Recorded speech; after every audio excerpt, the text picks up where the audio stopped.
அஸ்ஸலாமு அலைக்கும் வரஹ்மத்துல்லாஹி வபரகாத்துஹு. நான் சர்ஃபான் பிஏ vlog. குவைத் நாட்டில் வெளிநாடு வாழ் தொழிலாளர்களுக்காக குரல் கொடுக்கும் ஒரு உங்கள் சகோதரன். புதிதாக பார்க்கக்கூடியவங்களுக்கு இந்த வீடியோ புதிதாக இருந்துச்சுன்னா என்னுடைய பழைய வீடியோக்கள் எல்லாம் செக் பண்ணி பாருங்க. என்னை பற்றி உங்களுக்கு தெரியும். அன்பார்ந்த உறவுகளே, ஒரு பெண் தன்னுடைய சாதனைக்காக போராடுறார். ஒரு பெண் பிள்ளை, அதாவது ஒரு வாலிப, ஒரு யுவதி அவங்களுடைய சாதனைக்காக போராடும் போது ஏன் எங்களுடைய சில சொந்தங்கள் அத ஒவ்வொரு விதத்திலையும் தடுக்க நினைக்கிறீங்க? இப்போ நான் ஒரு சில உதாரணங்களை சொல்றேன். இஸ்லாமியர் அல்லாதவர்களுக்கு இது தெரியாததாக இருக்கும், தெரிஞ்சுக்கோங்க. இஸ்லாமியர்கள் நிறைய பேர் கேள்விப்பட்டிருக்கக்கூடிய ஒரு விடயம், நானும் கேள்விப்பட்டிருக்கிறேன்.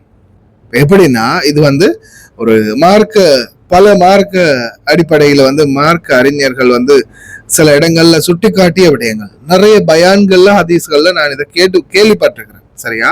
எப்படின்னு பாத்தீங்கன்னா, ஒரு பெண் 5 வேளை தொழக்கூடியவங்க, எல்லாம் வல்ல இறைவனை 5 வேளை தொழக்கூடியவங்க, பயந்தவங்க. அப்படிப்பட்ட ஒரு பெண் நரகத்துக்கு போறாங்களாம். அதே பல ஆண்களோட விபச்சாரம் செய்து ஆடைகள்லையும் கலாச்சாரத்திலையும் இஸ்லாம் மார்க்கத்திலையும் எந்த ஒரு ஈடுபாடும் இல்லாம இருந்த ஒரு இஸ்லாமிய பெண்ணை இறைவன் சொர்க்கத்துக்கு அனுப்புறாங்க. ஏன், என்ன காரணம் அப்படின்றத விவரிக்கும் போது சொல்றாங்க, ஒரு நாய் தாகத்துல இருக்கும்போது அந்த விபச்சாரியாக இருந்த பெண் அவங்க அந்த நாய்க்கு தண்ணீர் கொடுத்தாங்களாம், அதனால சொர்க்கத்துக்கு போனாங்களாம். அதே போல இந்த 5 வேளை தொழக்கூடிய பெண் எவ்வளவுதான் தொழுதாலும் என்ன செஞ்சாலும் சாப்பாடு கூட போடாம ஒரு பூனையை கட்டி வச்சிருந்தாங்களாம், தொல்லை பண்ணுதுன்னு. அதனால அவங்க நரகத்துக்கு போனாங்களாம். அப்போ அவங்க செஞ்ச தவறுகள் கூட மன்னிக்கப்படக்கூடிய சந்தர்ப்பம் இருக்குது. இப்போ நான் தெரியாமத்தான் கேட்கிறேன், ஒருத்தர் தவறு செஞ்சுட்டு அப்போ பாவ மன்னிப்பு கேட்கும் போது இறைவன் இரக்கமுள்ள இறைவன், நம்மளை படைத்து இரக்கமுள்ள இறைவன் மன்னிக்க மாட்டாரா? பொதுவான சில சிந்தனைகளோட சிந்திங்க அன்பார்ந்த உறவுகளை. இப்ப நிறைய பேரு இந்த போஸ்ட போட்டு இவங்களுடைய அந்த ரன்னிங் ஷூட்ல இருக்கக்கூடிய போட்டோக்களை போட்டு மிச்சம் ஓவராவே பேஸ்புக்ல எல்லாம் பார்த்தா மிச்சம் ஓவராவே விவரிச்சுக்கிட்டு இருக்கிறாங்க. சரி, அவங்களுடைய முயற்சி, அது அவங்களுடைய போராட்டம், அவங்களுடைய வெற்றிக்கான போராட்டம். சரி, அவங்க வெற்றி பெறுவாங்க வாழ்க்கையில.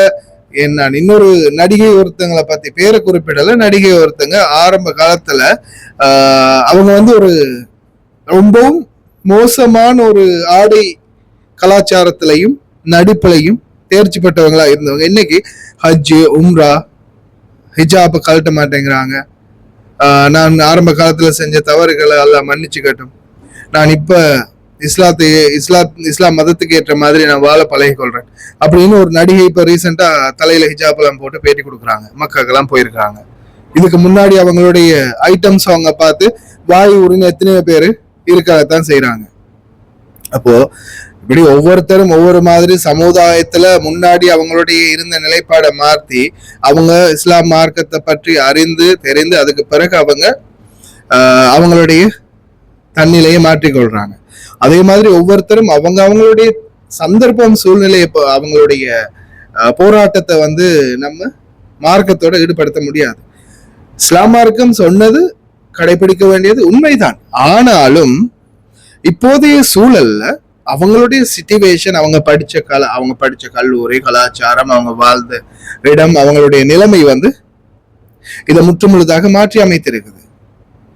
அதனால அவங்களுடைய பாவத்தை அது அவங்கதான் சுமக்க போறாங்க. ஆனா இப்போ இந்த பேஸ்புக்ல சரி, நான் உட்பட விமர்சகர்களாக இருந்தாலும் சரி, அதை பற்றி பேசக்கூடியவங்க நம்ம எல்லாரும் சேர்ந்து அவங்களுடைய பாவத்தை கழுவிட்டு இருக்கிறோம், அவ்வளவுதான்.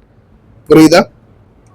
ஒவ்வொருத்தரும் போட்டோ போட்டு பேஸ்புக்ல, ட்விட்டர்ல, அதுல ஒவ்வொருத்தரும் ஒவ்வொரு கருத்துக்களை தெரிவிச்சு அவங்க அப்படி இவங்க இப்படி அவங்களுடைய குறைகளை கூறி அவங்களுடைய பாவம் எல்லாத்தையும் நாம அழிச்சுக்கிட்டு இருக்கிறோம்.